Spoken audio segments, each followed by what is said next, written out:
The next key idea is what I'm calling leaving the carving straight from the tool. And if you look at my work, you will see the tool marks all over it.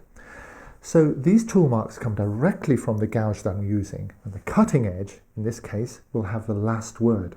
I might do a bit of rasping or sanding selectively, but 99% of my work is left straight from the carving tool.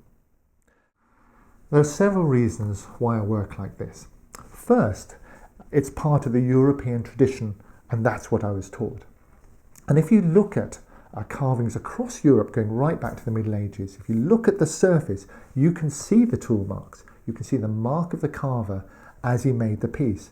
And I think this is a unique, wonderful way of working because it's a bit like the fingerprints. It's a bit like painting with a brush. It's very unique to the individual. So how you will carve, the effect that you will come up with when you leave the tool marks on the carving are different from mine. And that's a wonderful thing. Secondly, though, this is how I love to work. I love it because it's quick, it's efficient, I can carve and I can walk away without having an extra step of rasping or sanding.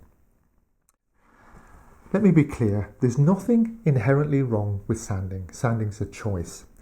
And if you sand the surface, you get a particular effect. And sometimes that's quite appropriate. For example, in the beak of a bird, which needs to be hard and shiny, because really that hardness is what sanding gives to a surface, as opposed to leaving it directly from the tools. In order to leave the carving straight from the tool, you do need a sharp cutting edge. That goes without saying. But also, as importantly in a way, you need to be able to cut cleanly. In other words, make your cuts without digging in, without tearing. And all this I'm going to show you.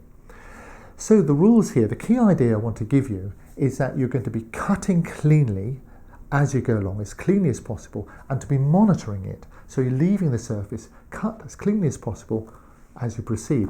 And this way, when you come to the finish of the carving, you can just walk away, call it done.